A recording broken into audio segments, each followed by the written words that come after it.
Apakah obat-obatan yang Anda konsumsi sehari-hari secara diam-diam meningkatkan risiko serangan jantung? Dalam video penting ini, kami akan mengungkap 6 jenis obat umum yang berpotensi membahayakan kesehatan jantung Anda tanpa Anda sadari. Memahami risiko tersembunyi ini sangat penting agar Anda bisa mengambil keputusan yang tepat demi kesejahteraan Anda. Jika Anda serius menjaga kesehatan, jangan lupa untuk subscribe Lentera Bijaksana dan aktifkan notifikasi.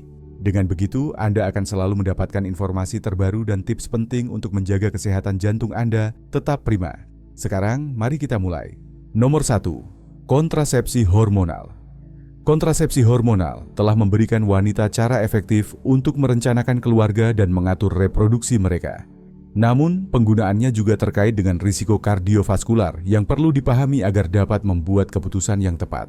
Kontrasepsi hormonal kombinasi atau KHK yang mengandung estrogen dan progestin tersedia dalam bentuk pil, koyo, dan cincin vagina. Penelitian menunjukkan bahwa KHK dapat meningkatkan risiko pembekuan darah di arteri yang berpotensi menyebabkan serangan jantung dan stroke iskemik.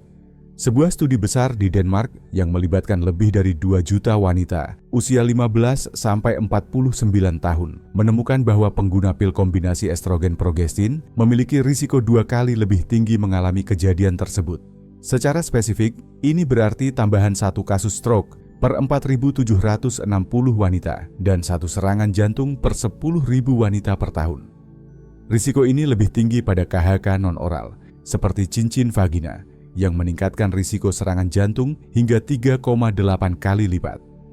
Estrogen memengaruhi proses pembekuan darah dengan meningkatkan produksi faktor pembekuan, sehingga meningkatkan kemungkinan terbentuknya trombus.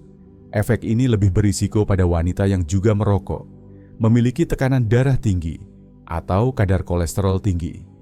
Sebaliknya, kontrasepsi yang hanya mengandung progestin, baik dalam bentuk pil, suntikan, implan, maupun alat kontrasepsi dalam rahim atau AKDR, umumnya memiliki risiko kardiovaskular yang lebih rendah dibandingkan KHK kombinasi.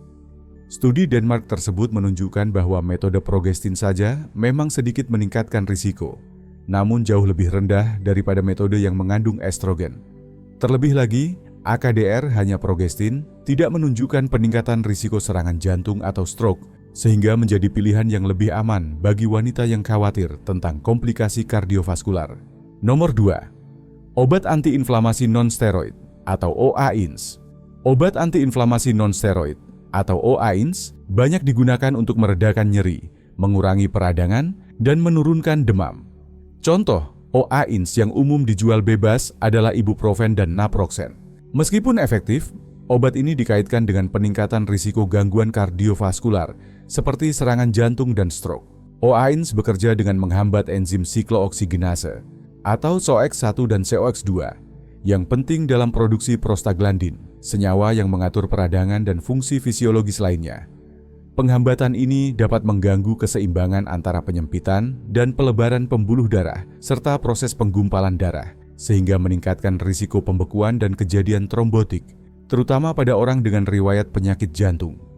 Berbagai studi menyoroti risiko kardiovaskular dari penggunaan OAINS. FDA menegaskan bahwa risiko serangan jantung atau stroke bisa muncul sejak minggu-minggu pertama pemakaian dan meningkat dengan penggunaan jangka panjang dan dosis tinggi.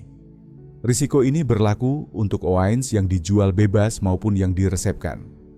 Sebuah tinjauan dalam European Cardiology Review juga mengingatkan bahwa efek samping kardiovaskular dari OAINS sering diabaikan selama bertahun-tahun. Tidak semua OAINS memiliki risiko yang sama. Misalnya, diclofenac lebih berisiko menyebabkan gangguan kardiovaskular serius dibandingkan OAINS lain, sementara naproxen dianggap lebih aman dari segi risiko jantung. Karena potensi risiko tersebut, OAINS harus digunakan dengan hati-hati. Sebelum memulai terapi, penting untuk menilai riwayat kesehatan jantung dan faktor risiko pasien, memberikan dosis minimal yang efektif, dan membatasi durasi pemakaian. Pemantauan tekanan darah dan tanda-tanda efek samping jantung sangat dianjurkan, terutama bagi pengguna jangka panjang. Bagi pasien dengan risiko kardiovaskular tinggi, sebaiknya pertimbangkan metode pengelolaan nyeri alternatif yang lebih aman. Nomor 3. Obat diabetes. Thiazolidinedione atau TZD, seperti rosiglitazone, Rosiglitazone digunakan untuk meningkatkan kontrol gula darah pada penderita diabetes mellitus tipe 2 dengan cara meningkatkan sensitivitas insulin. Obat ini bekerja sebagai agonis reseptor PPAR gamma yang mengatur gen terkait metabolisme glukosa dan lipid sehingga membantu menurunkan kadar gula darah. Namun, efeknya pada keseimbangan cairan dan profil lipid dapat berdampak negatif pada kesehatan jantung. Keamanan kardiovaskular rosiglitazone telah menjadi topik kontroversial dan banyak diteliti. Sebuah meta-analisis di New England Journal of Medicine tahun 2007 menunjukkan peningkatan risiko serangan jantung hingga 43% pada pengguna rosiglitazone. Selain itu, banyak penelitian melaporkan peningkatan risiko gagal jantung pada pasien yang memakai obat ini. Meskipun risiko infark miokard dan kematian kardiovaskular tidak selalu meningkat secara signifikan, risiko gagal jantung tetap menjadi perhatian utama. Data mengenai hubungan rosiglitazone dengan stroke dan kematian akibat penyebab lain menunjukkan hasil yang bervariasi dan belum konklusif. Karena kontroversi tersebut, penting bagi dokter untuk secara cermat mempertimbangkan manfaat kontrol gula darah terhadap risiko kardiovaskular sebelum meresepkan rosiglitazone atau TZD lainnya. Pemantauan ketat dan evaluasi profil keamanan obat sangat diperlukan. Seringkali, obat alternatif dengan risiko kardiovaskular yang lebih rendah lebih direkomendasikan, terutama bagi pasien dengan riwayat penyakit jantung atau faktor risiko kardiovaskular. Nomor 4. Beberapa antidepresan. Antidepresan trisiklik atau TCA dan inhibitor reuptake serotonin selektif atau SSRI.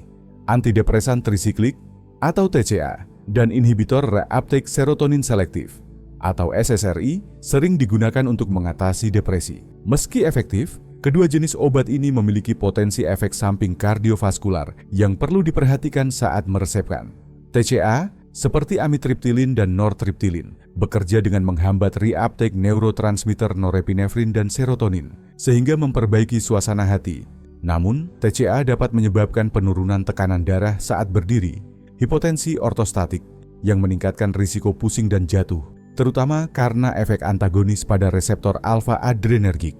Selain itu, TCA dapat memperlambat konduksi listrik jantung, terlihat dari peningkatan interval PR, QRS, dan QT pada EKG, yang meningkatkan risiko aritmia seperti takikardia ventrikel dan fibrilasi.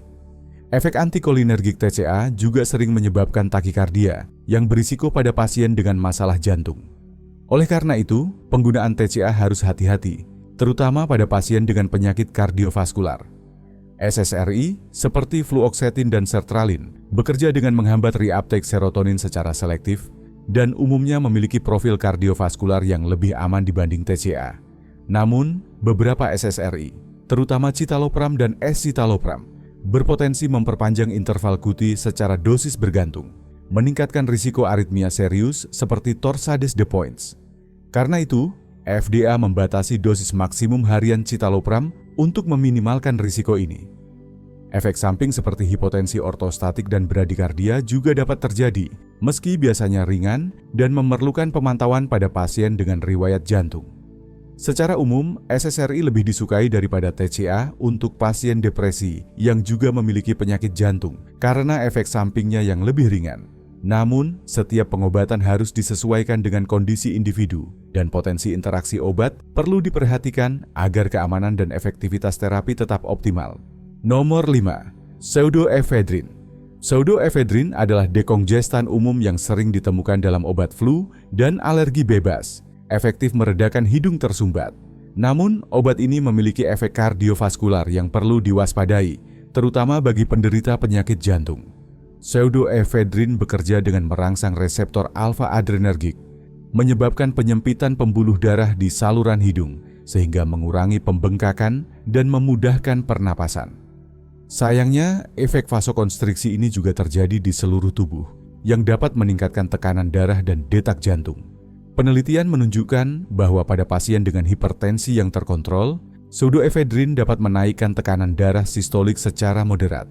Selain itu, ada laporan yang mengaitkan penggunaan pseudoephedrine dengan sindrom koroner akut, termasuk serangan jantung, karena efek simpatomimetiknya meningkatkan kebutuhan oksigen jantung. Obat ini juga berpotensi menyebabkan aritmia, seperti takikardia, terutama pada orang dengan kondisi jantung yang sudah ada atau yang menggunakan obat pengatur ritme jantung. Karena itu, individu dengan masalah kardiovaskular seperti hipertensi atau aritmia sebaiknya berkonsultasi dengan dokter sebelum menggunakan obat mengandung pseudoephedrine. Pengobatan alternatif dengan risiko kardiovaskular lebih rendah mungkin lebih dianjurkan. Bahkan bagi orang sehat, penting untuk memantau tekanan darah dan detak jantung saat menggunakan pseudoephedrine, terutama jika dosis tinggi atau penggunaan jangka panjang. Selain itu, pseudoephedrine dapat berinteraksi dengan obat lain seperti inhibitor monoamin oksidase atau MAOI dan beta blocker, sehingga pemberitahuan kepada tenaga kesehatan mengenai semua obat yang sedang dikonsumsi sangat penting untuk menghindari efek samping yang merugikan. Jika Anda merasa video ini bermanfaat, jangan lupa tekan tombol like. Dukungan Anda sangat berarti untuk kami agar terus menghadirkan konten berkualitas. Tinggalkan komentar di bawah untuk berbagi pendapat, pertanyaan, atau topik yang ingin Anda bahas selanjutnya. Kami senang mendengar dari Anda. Jangan lupa juga klik tombol subscribe dan aktifkan notifikasi supaya Anda tidak ketinggalan tips dan info kesehatan terbaru dari kami. Tetap terinformasi, tetap sehat, dan sampai jumpa di video berikutnya.